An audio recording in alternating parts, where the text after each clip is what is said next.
Hello once again, and welcome back to Movie Deputy Reviews, where we are talking about the John Candy biopic that is on Amazon Prime Video. I actually have our I'm going to figure this out eventually. This is actually going to be our podcast image. Let me switch over to the poster, just kind of give a little bit more info on all of that. If you are listening to our podcast, you may be wondering what I'm referring to, and these are our new video reviews where I share the trailer as well, and we discuss the movie, we discuss the trailer, and just kind of a little bit of it. And today we are going to be talking about a few other little bonus things too, because there are 5 things I'm going to be sharing with you today about John Candy, and I'm having to refer to the notes that are on my phone because I don't have these memorized.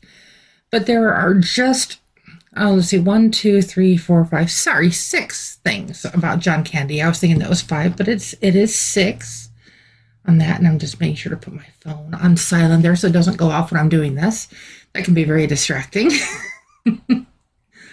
But this movie, this might be surprise you a little bit, as a lot of the John Candy movies are what I would classify as innocent. But this biopic, I am going to be giving this a guilty rating because it delves into a lot of details of his life, a lot of things that maybe the everyday person was not aware of.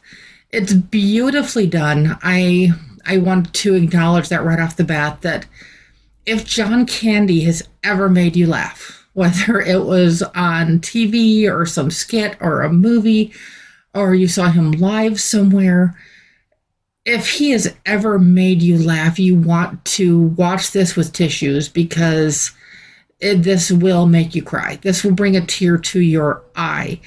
It's not necessarily sad, but it is very emotional because we get to see his mindset throughout his life.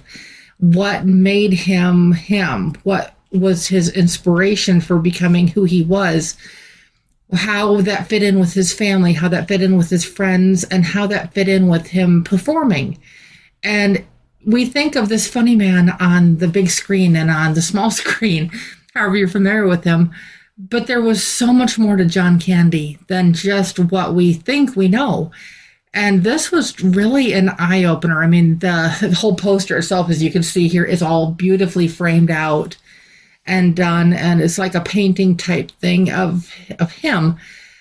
And that's, in a weird retrospect way of putting it, that's kind of almost how he saw himself, as artwork that he wanted to present to the world.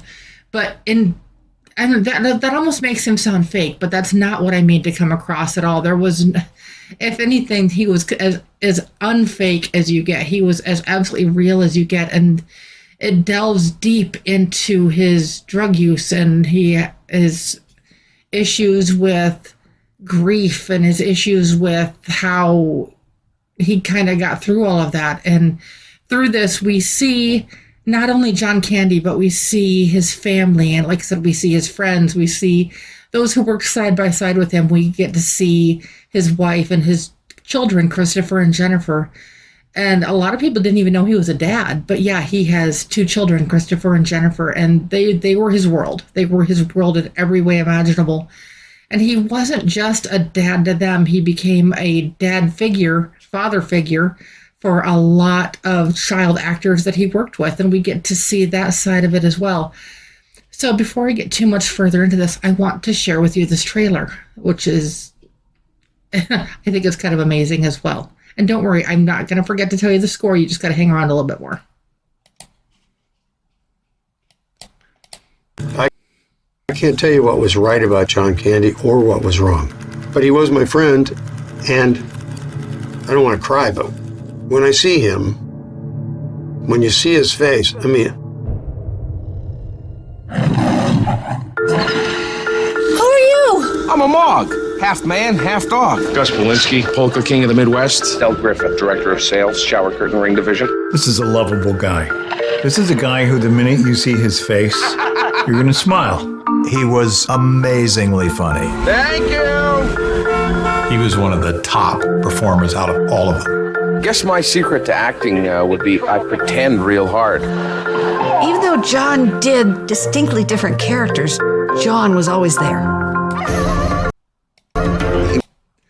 And that's one of the things that, I mean, it really does show through in this story is he says that he was who he was because he could pretend. But the thing is, every character that John ever played was as uniquely and authentically John himself in any way imaginable.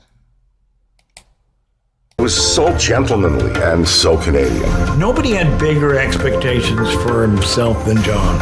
And then all of a sudden, it kind of jumped to a different level. I've made winning my whole life. And when you make winning your whole life, you have to keep on winning. You've been in more turkeys than a stuffing mix. I think the weight of everything he was doing was just too much. A hazard of this business is that it's very unhealthy for people pleasers. Can't really do favors for people. It's a bottomless cup of coffee. If you go a whole lifetime eating your feelings, drinking your feelings, smoking your nerves, it shows up.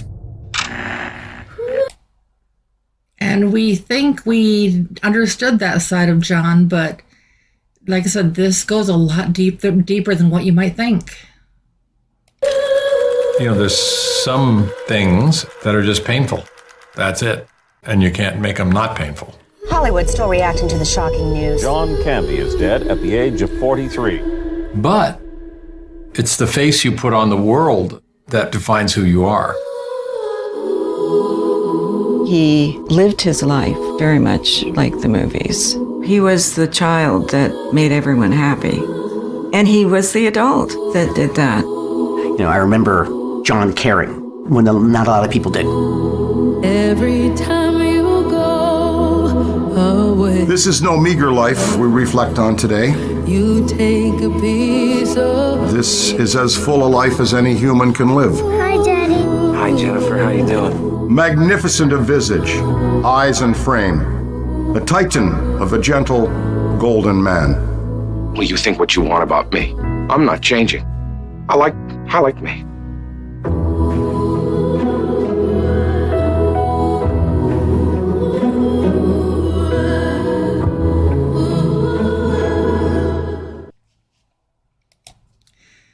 Am I crying because I know what the movie is already, or am I crying because so many of his characters touched my life in a lot of ways? And sorry. The phrase "I like me" seems so simple to say. It's a lot harder than it sounds. It really is. Anybody who's ever struggled with self-worth understands how hard it is to say those three words, "I like me." And there's a lot of days that I don't like me. There's a lot of days I struggle with self-worth and everything I've been through in life. I'm a survivor. I don't ever want to think of myself as a victim. I want to think of myself as a survivor. And I mean, this story is not about that. The story is about John, but just his pure self and being able to say that he liked himself, even when sometimes the world didn't. And I'm sure at times he didn't, but that's not the side that he ever let the public see. Few people the closest to him, they did, but that wasn't for the rest of the world. That was for him. That was for those closest to him. And this was as authentically John as anything could be. So I didn't forget. I'm going to still share those 5 things with you that some of them may surprise you. And the last one, trying not to completely choke up here. It's harder than it sounds sometimes. But you're probably wondering the score that I gave this. I'm giving John Candy, I Like Me, a 6.75 out of 10 on the deputy scale. This type of documentary is not going to be for everybody. And typically, I'm not a big fan of documentaries, but this one touched me in an awesome way. And I hope it does for you too. But I would say let's do the final 5 countdown, but it's the 6. John Candy has no kneecap on his left leg, or he had no kneecap on his left leg. He was born with one, but due to a football injury, his left kneecap was removed and never replaced with anything. As the second part of part 2 of that, which is another one of the things that a lot of people didn't realize, is number one, he's Canadian. That's not the thing, but he tried to enlist in the U.S. Army, and being a Canadian, that was like really frowned upon.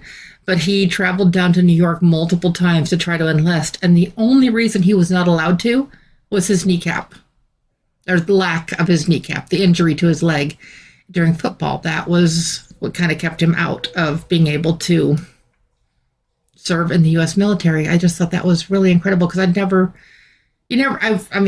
just never really thought of something like that with him, and that just really kind of blew me away.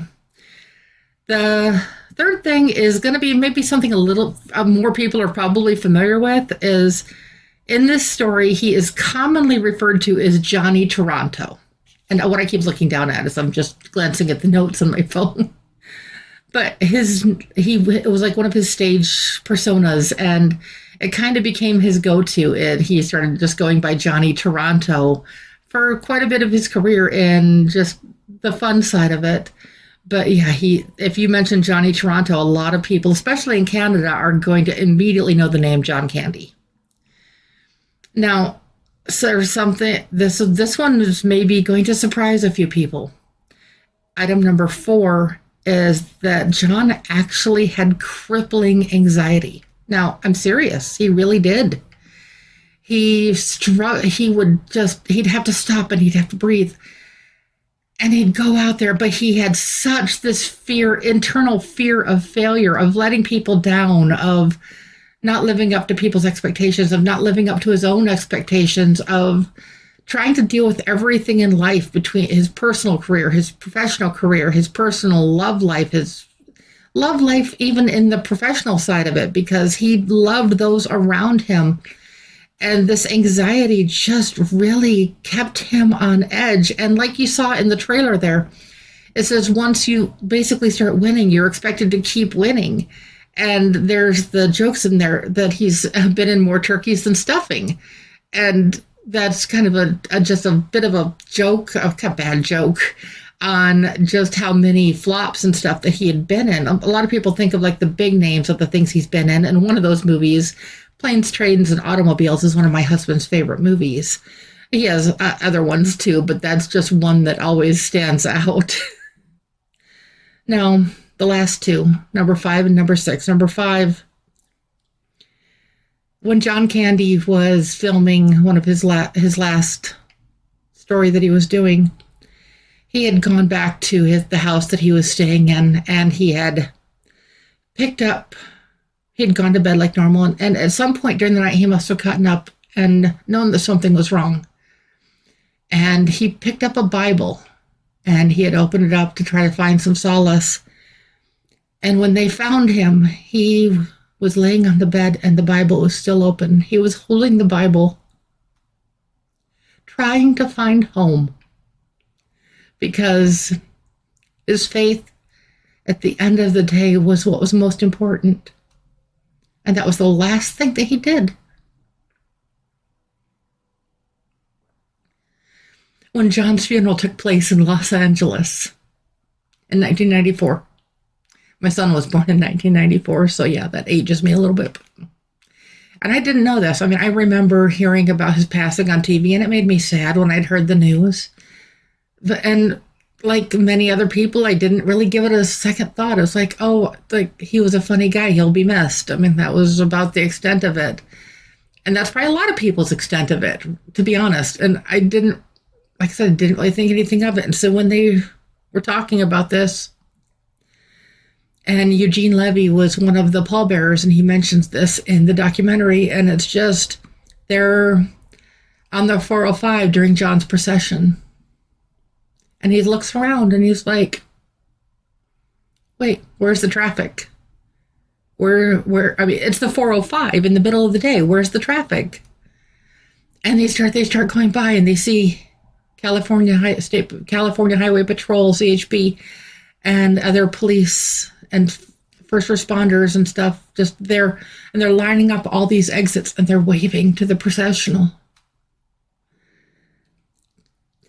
California Highway Patrol shut down the 405 during the middle of the day for John Candy's processional. Now, that's only been done 2 other times in history. It was done for the Pope, and it was done for the president. That says a lot.